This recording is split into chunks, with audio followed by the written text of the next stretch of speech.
Hello दोस्तों, welcome to the YouTube channel Bridge Academy. और देखिए, आज जो हम टॉपिक कर रहे हैं उसका नाम है age of Buddhism and Jainism. या कई बार इसको जो है एज ऑफ महाजनपदास भी कहा गया है। एज ऑफ महाजनपदा, जनपद हमने किए थे सिटी, महाजनपद मतलब लार्ज सिटीज़। तो एक्चुअली मैंने आपको लास्ट क्लास में कहा भी था कि मैं आपको महाजनपदास का जो है एक बार मैप दिखाऊंगा। तो ये 16 महाजनपद हैं इनकी कैपिटल्स के साथ। देखिए, अंग की कैपिटल है चंपा, अंग मगध, मगध कैपिटल है पाटलिपुत्र। मगध की जो पहले कैपिटल थी वो राजगृह थी, ठीक है, बाद में पाटलिपुत्र बनी थी।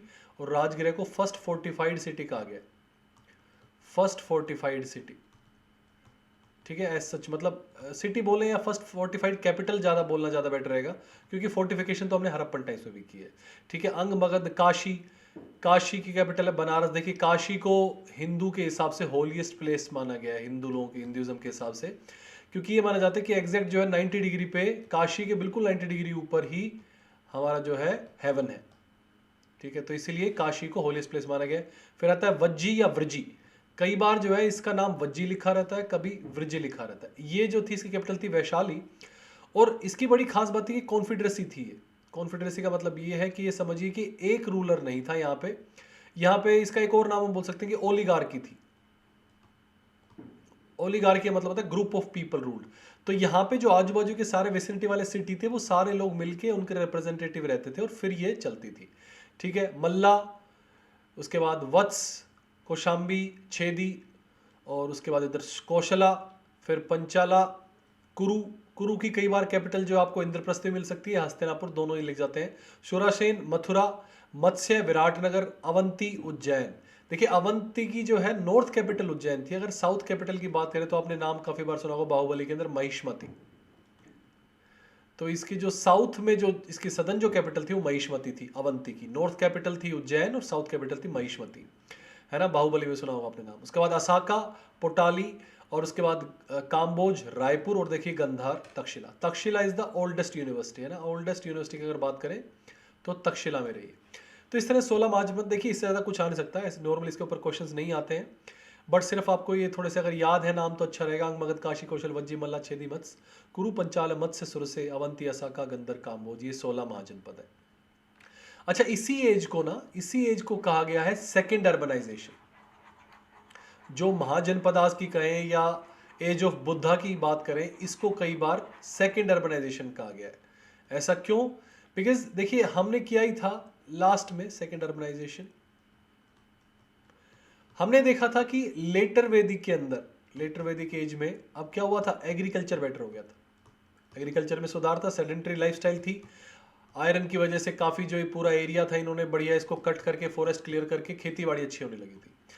तो जब एग्रीकल्चर अच्छा होता है और आप इसको स्टोर भी कर पाते हैं, जैसे हमने हड़प्पन टाइम में भी किया था कि ग्रैनरी वगैरह होगी, स्टोरेज इनकी हो पाएगी ग्रेन्स की, तो ऑब्वियसली जो कुछ लोग होंगे वो कोई और दूसरे काम कर पाएंगे और इसीलिए वो शहरों की तरफ शिफ्ट होते हैं, इसलिए ज़्यादा शहर डेवलप होते हैं। इसीलिए मैं बोल रहा हूँ कि इसको बोला गया सेकेंड अर्बनाइजेशन, इस फेज को 600 बीसी को, ठीक है। अब देखिए, इसको बोलते हैं जो बुद्धिज्म है, जैनिज्म या महाजनपदास। अब हम बात करते हैं बुद्धिज्म जैनिज्म क्यों आया, मेन राइज क्यों हुआ। ऐसा नहीं है कि सिर्फ दो ही सेक्ट थे ये। एक्चुअल में इस टाइम ये कहा गया 600 बीसी के आसपास, ये कहा गया कि there were about 62 sects. 600 BC के टाइम में ये माना गया कि 62 सेक्ट्स, 62 सेक्ट्स थे, सॉरी 62 सेक्ट्स जो थे इस टाइम बने थे, नए नए धर्म के आए थे। उसका कारण मेजर यही था। पहला बड़ा मेजर और बेसिक सा कारण था कि जो है क्लैशेस हो रहे थे। क्लैशेस हो रहे थे किस किस के बीच में, ब्राह्मणा वर्सेस क्षत्रिय, और दूसरा ब्राह्मणाज वर्सेस वैश्यास। तो ये दोनों ही तरह के जो क्लैशेस चल रहे थे, इसीलिए ही यहाँ पे बात आ रही है कि ये जो टाइम था, पहला क्लैशेस हो गया रीजन। दूसरा रीजन ये माना जाता है कि यहाँ पे जो धर्म था, जो ब्राह्मणिज्म था, बहुत ज्यादा ऑर्थोडॉक्स हो गया था। ऑर्थोडॉक्स कैसे? ये जो जो ब्राह्मण्स थे, ये क्या करते थे कि इंटरेस्ट अलाउ नहीं करते थे। मान लीजिए जैसे हमने गिल्ड्स की बात की थी, जैसे ट्रेडर्स मर्चेंट्स थे, वो अपना पैसा इंटरेस्ट पे नहीं दे पाते थे, क्योंकि ऐसा माना जाता था कि भैया धर्म के हिसाब से आपको इंटरेस्ट लेना गलत है। तो इसीलिए जो है ऑर्थोडॉक्स के हिसाब से अब ट्रेडिशन चेंज हो रहा था, शायद अलाउ करना चाहिए था बट वो नहीं हो पाया। उसके बाद देखिए, बात मेन जो पर्सनैलिटी थी बुद्धा की, और महावीर जैन की जो उनकी प्रीचिंग थी उसका बड़ा कारण रहा। और इन्होंने जो इसके अंदर जैसे कमियां थी कि भैया कास्ट सिस्टम बहुत भारी चल रहा था, वो इन्होंने काफ़ी माइल्ड कर दिया था। बुद्धिज्म के अंदर भी और जैनिज्म के अंदर भी कास्ट सिस्टम एक्सेप्टेड तो था, लेकिन बहुत ही माइल्ड लेवल पे है ना, ज़्यादा लेवल पे नहीं था। और साथ में सेक्रीफाइस वगैरह की बात कर रहे थे हम लोग, इनके अगेंस्ट होते चले गए, ब्राह्मणिज्म के अगेंस्ट, इसीलिए जो है यहाँ पे बुद्धिज्म और जैनिज्म का राइज हुआ। और एक और जो मेजर सेक्ट है जिसका काफ़ी बार नाम आता है वो है आजीविका सेक्ट। आजीविका सेक्ट भी था। आजीविका जो सेक्ट था, इसके जो फाउंडर थे उसका नाम था मकाली गोसाला। और इस सेक्ट के बारे में ये कहा जाता है कि ये जो सेक्ट था ये यूटिलिटी का बात करता था, यूटिलिटी और मेटीरियलिज्म की। ये कहता था कोई पाप पुण्य, कोई गलत सही नहीं है, यही धरती है, इसी पर एंजॉय करो, कोई अलग वो नहीं है कि कहीं आपको जन्नत या फिर आपको जो है हेवन मिलेगा, ऐसा कुछ नहीं है। मतलब यूटिलिटी और मेटीरियलिज्म की बातें करता आजीविका सेक्ट। ज़्यादा फेमस नहीं हुआ। हालांकि देखिए इसका जो फॉलोवर था, एक आजीविका सेक्ट का फॉलोवर था बिंदुसार। बिंदुसार को फॉलोवर ऑफ आजीविका सेक्ट कहा गया। Bindusara was father of Ashoka, तो इस तरह से नाम आता आजीविका सेक्ट के अंदर। अब हम करते हैं बुद्धिज्म और जैनिज्म। तो सबसे पहले हम बुद्धिज्म डिस्कस कर रहे हैं, दोनों में से कम। तो देखिए Gautam Buddha was the founder, और बुद्धिज्म क्या पे गौतम बुद्धा, इनका जो है बचपन का नाम, पहला नाम तो सिद्धार्थ था, और he was contemporary of Mahavir. Mahavir Jain की बात कर रहे हैं यहाँ पे। कह रहे was born in 563, Shakya Kshatriya family, Shakya clan में हुए थे, इसीलिए कई बार गौतम बुद्ध को शाक्य मुनि भी कहा गया है। शाक्य मुनि, क्योंकि शाक्य क्लैन था इनका। ठीक है, according tradition he was born in 563।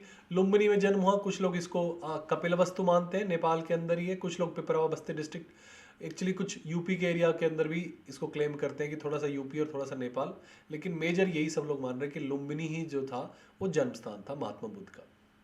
और कह रहे हैं कि जो गौतम के फादर थे, he was elected ruler of Kapilavastu and headed Shakyan republic clan, है ना। इनके जो पिताजी का नाम था शुद्धोधन, माता का नाम था महामाया, और वाइफ का नाम था यशोधरा, और सन था राहुल, है ना। ये बेसिक से फैक्ट है, हालांकि ऐसे क्वेश्चन ज़्यादा पूछे नहीं जाते, लेकिन आपको पता होना चाहिए बेसिक सा। फादर, मदर, वाइफ और सन, इनका नाम आपको पता होना चाहिए। और उसके बाद क्या हुआ था, जब ये 29 साल के थे महात्मा बुद्ध, तो उन्होंने डिसाइड किया कि ही, एक्चुअली कहानी ये कहती है कि जो गौतम बुद्धा के, जो सिद्धार्थ के जो पिताश्री थे, उनको जो है एक मोंक ने पहले बता दिया था कि भैया, एक पंडित जी ने पहले बता दिया कि ये जो बच्चा है आपके घर पे नहीं रुकने वाला, ये चला जाएगा। तो उन्होंने कहा कैसे चला जाएगा, तो 4 बातें बताई गई थी कि अगर ये जो है बूढ़े आदमी को देख लेगा, बीमार व्यक्ति को देख लेगा, मृत व्यक्ति को देख लेगा, और एक भिक्षा मांगने वाले आदमी को देख लेगा, तो ये छोड़ के चला जाएगा। कहते हैं बहुत ट्राई किया गया ऐसा कि वो ऐसा ना हो, बट फाइनली ये सब 4 चीज़ें देख ली, और at the age of 29 he left home. Mahatma Buddha ने जो है घर छोड़ दिया, और फिर वो जो है 6-7 साल तक भटकते रहे, और फाइनली एट एज ऑफ 35 बोध गया under a people tree. He said कि भैया इनको जो है बुद्धा हो गए हैं, एनलाइटमेंट हो गई है इनकी। और इनकी जो फिलोसफी हम ग्रेजुअली पढ़ेंगे अभी बाद में कि क्या फिलोसफी थी। और इन्होंने फर्स्ट जो सरमन था अपना दिया था वो सारनाथ में, और इनका जो डेथ हुई थी वो कुशीनगर में हुई थी। ठीक है, इनकी डेथ हुई थी कुशीनगर में, जन्म स्थान लुम्बिनी, और फर्स्ट सरमन था सारनाथ, सारनाथ इन बनारस। एक्चुअली हुआ यही था कि सबसे पहले कहते हैं कि जब जा रहे थे घर छोड़ के, तो सारनाथ में इनको कुछ लोग मिले थे। अलारा कामा इनका पहला गुरु था। वहाँ पे इन्होंने जो है बातचीत करी, तो उन्होंने कहा कि हाँ, हम जो है खोज करा सकते हैं सत्य की। और फिर जैसे उनसे बातचीत हुई, तो उन्होंने ऐसा इसको, सिद्धार्थ को ऐसा कहा कि जो है आप भूखा रहो। तो कहते हैं कि सिद्धार्थ बहुत कमज़ोर हो गए। फाइनली उनको लगा कि भैया ये तो मर ही जाएंगे अगर ऐसे ही करते रहे तो ये जो पेन वाली बात करें कि बिना खाई जीना है, this is not the right path, और that's why he left, Sarnath को छोड़ के चले गए थे। फिर जब ये वापस आए तो सारनाथ में उन लोगों के पास इन्होंने जो है अपनी जो टीचिंग्स थी वो बताई थी, और इसीलिए पहला जो सरमन था इनका सारनाथ में था। ठीक है, उसका देखिए इनकी जो लाइफ से रिलेटेड है, 2-4 वर्ड्स रिलेटेड है। पहला, महाभिनिष्क्रमण। महाभिनिष्क्रमण मतलब जब ये अपने घर को छोड़ के चले थे, when he left his home. अच्छा, 1-2 क्वेश्चन और आ जाते हैं कि इनके घोड़े का नाम था कंटक। महात्मा बुद्ध के घोड़े का नाम कंटक था, और इनका जो सारथी था पहले, उसका नाम था चन्ना। ठीक है, ये 2 नाम भी पूछ लेते हैं। ओके, अब इन्होंने घर छोड़ा 29 की एज में, लेफ्ट होम, उसको बोलते हैं महाभिनिष्क्रमण। फिर उसका निर्वाण, जब इनकी एनलाइटमेंट हो गई। मतलब ये समझिए कि यहाँ पे इनको जो है जो पेन और सोरो, दुख और उस सबसे रिलीफ मिल गया। नेक्स्ट जो वर्ड आता है वो आता है धर्म चक्र परिवर्तन। नेक्स्ट जो वर्ड है धर्म चक्र परिवर्तन, मतलब यहाँ पे क्या थे, उन्होंने फर्स्ट अपने सरमन्स दिए थे। पहले उपदेश दिए थे उन्होंने। सारनाथ में जैसे बात की तो सारनाथ के जो सर्वंस थे उनको बोला जाता है धर्म चक्र परिवर्तन। उसके बाद जो लास्ट जब इनकी डेथ हुई उसको बोलते हैं महापरिनिर्वाण, है ना, दुनिया को छोड़ के चले गए, महापरिनिर्वाण। तो इस तरह से ये बुद्धिज्म की बातें हैं। और अगर हम डॉक्ट्रिन्स की बात करें तो देखिए पढ़ते हैं डॉक्ट्रिन्स। देखिए बुद्ध ने कहा था कि 4 नोबल ट्रुथ है। 4 नोबल ट्रुथ क्या क्या थे? बुद्धा ने कहा कि इस जो है दुनिया में सोरो है, और कहता है कि सोरो को जो है, सोरो होने का कारण क्या है? डिजायर है। और कहते हैं कि जो डिजायर और सोरो है it can be removed.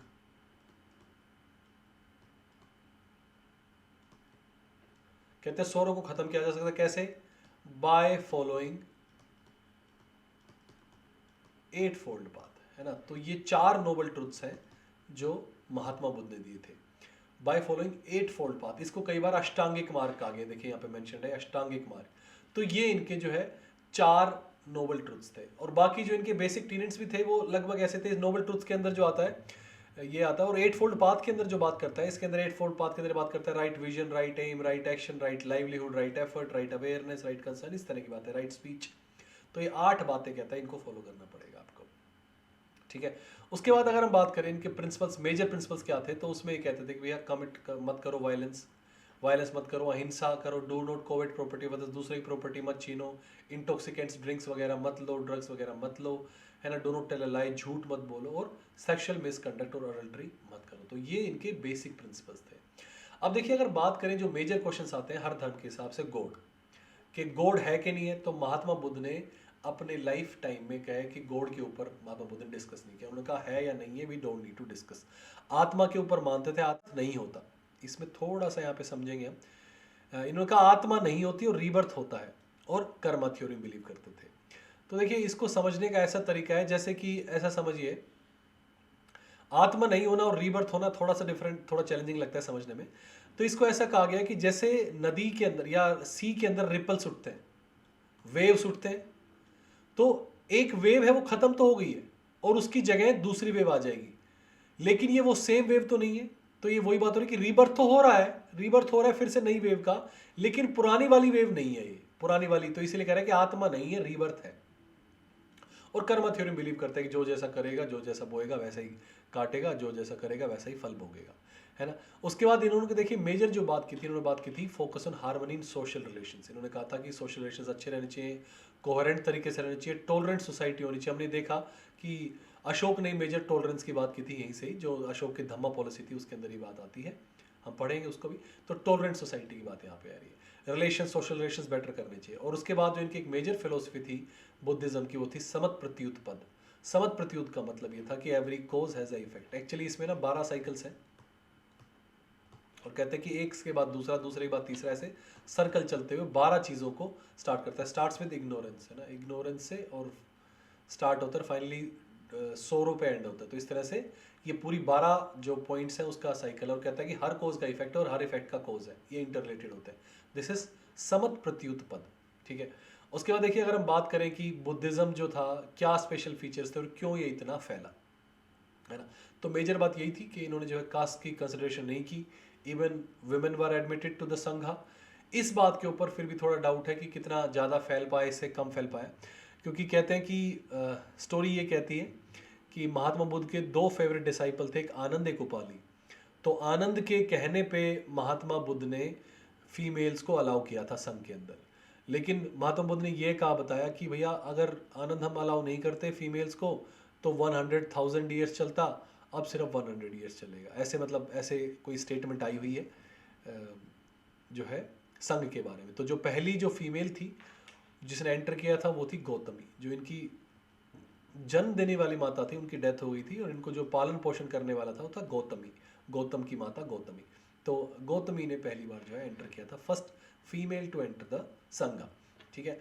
And दस ब्रॉट पार विद मैन। और उसके बाद कह रहा है personality of Buddha, main reason ये था, कहते हैं बुद्धा एक दिन में 20-25 किलोमीटर कम से कम चलते थे, 6 फुट हाइट थी, बोलने में बड़े निपुण थे, बड़े दक्ष थे। तो इसीलिए जो है बड़ा रीज़न ये रहा कि इन्होंने बहुत अच्छे तरीके से टैकल करना आता था। जैसे यहाँ पे कह रहा है कि he fight evil by goodness and hatred by love. ऐसे कहानी बताते हैं कि महात्मा बुद्ध के पास कोई आके ना उनको गालियाँ वगैरह देने लगा, तो महात्मा बुद्ध ने जो है पहले आराम से सुनते रहे, फिर जब वो गालियाँ दे के थक गया तो बैठ गया, तो उसे महात्मा बुद्ध ने कि ऐसा है, मैंने आपकी जो गालियां हैं वो नहीं ली हैं, वो आपके लिए थे ना। तो इस तरह से कहते हैं कि ही फोर्ट इविल और हेट्रेड बाय लव, है ना, इस तरह से उन्होंने। और ये जो है प्रोवोक नहीं होते थे कभी, बड़े शांत रहते थे, अपना जो है काम मेंटेन करके रखते थे, बिल्कुल ही डिफिकल्ट सर्कमस्टेंसेस के अंदर भी, नॉर्मल में तो बिल्कुल काम थे ही। और मेन एक कारण ये भी था कि इनकी जो लैंग्वेज थी वो पाली लैंग्वेज थी। पाली इज फॉर्म ऑफ प्राकृत। देखिए पहले की जो लैंग्वेज थी वो थी संस्कृत, हमने किया है लेटर वैदिक संस्कृत के अंदर, संस्कृत मेजर चल रही थी लेटर वैदिक एज के अंदर, संस्कृत लैंग्वेज चल रही थी। अब होता क्या है कि जब भी कोई लैंग्वेज ज़्यादा प्योरीफाई हो जाती है तो मासिस की लैंग्वेज नहीं रहती है। तो संस्कृत मासिस की लैंग्वेज नहीं थी, क्योंकि वैसे बहुत डिफिकल्ट है संस्कृत, नॉर्मली अगर आप समझें तो हलंत विसर्ग बहुत चैलेंजिंग हो जाता है। तो जब कोई लैंग्वेज बहुत ज़्यादा रिफाइन हो जाती है तो मासिस की लैंग्वेज नहीं रहती, इसीलिए ये जो इन्होंने लैंग्वेज यूज़ की वो पाली अ फॉर्म ऑफ प्राकृत थी, और ये इतनी ज़्यादा रिफाइंड नहीं थी कंपैरेटिवली, इसलिए जो है जब इन्होंने इसमें पढ़ाया तो लोग ज़्यादा अच्छे समझ पाए। उसके बाद देखिए और एक बड़ा रीज़न ये रहा कि जो बुद्धिज़्म की जो पैट्रनेज किया किंग्स ने, पैट्रनेज के ऊपर बहुत डिपेंड करता है कि अगर मान लो कोई मेजर किंग जो है धर्म को संभालता है और उसके लिए काम करता है, तभी धर्म ज़्यादा फैलता है। तो अशोक ने जो है स्प्रेड किया बुद्धिज़्म को भारी एरियाज में, central Asia, west Asia, Sri Lanka, even Burma, Myanmar, सब जगह, चाइना जापान में भी जो है इनके टाइम में इन्होंने धम्मा यात्राज, धम्मा के सक्सेस के लिए बातें की हैं। इनके जो मेजर रॉक एडिक्ट्स हैं वो बताते हैं कि अशोक ने जो अलग अलग जगह धम्मा यात्राज की और अपने जो है ऑफिसर्स को भेजा वहाँ पे बताने के लिए। और एक बड़ा रीजन रहा संघ। देखिए संघ का मतलब ये था कि अब यहाँ पे ना मोंक्स रहते थे और उनके हिसाब से रूल्स एंड रेगुलेशंस थे फॉर मेंबर्स। जैसे बेसिक रूल्स थे कि भैया कोई ऐसा है कम्युनिकेबल डिजीज़ नहीं होनी चाहिए, एक माइनर नहीं होना चाहिए, किसी का कर्ज लेके नहीं भागा हो, इस तरह की बातें थी जो नहीं होनी चाहिए। बाकी लगभग सबको अलाउड था संघ में आना।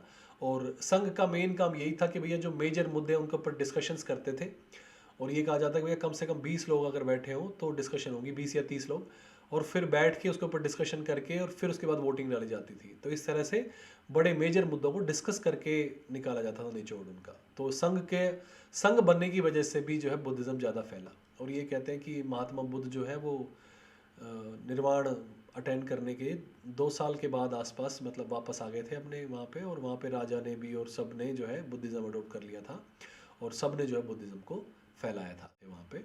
जो माधव बुद्ध का जो एरिया था वहाँ पे बता रहे हैं, ठीक है ना, जहाँ पे उनका जन्म स्थान होता वहाँ पे वापस लौट आए थे। अब देखिए 4 बुद्धिस्ट काउंसिल हुए हैं, और ये काफ़ी इंपॉर्टेंट है, सीधा सीधा पूछ लेते हैं कि कहाँ कहाँ हुए। फर्स्ट बुद्धिस्ट काउंसिल जो हुआ था वो हुआ था राजगृह में, मैंने बताया था, फर्स्ट फोर्टिफाइड कैपिटल सिटी। और इसका जो किंग था under patronage of king Ajatashatru था हरियंग डायनेस्टी का, और इसके टाइम जो है लीडर था वो था महाकसपा। और क्यों हुआ था, क्योंकि 43 में बुद्ध की डेथ हुई थी।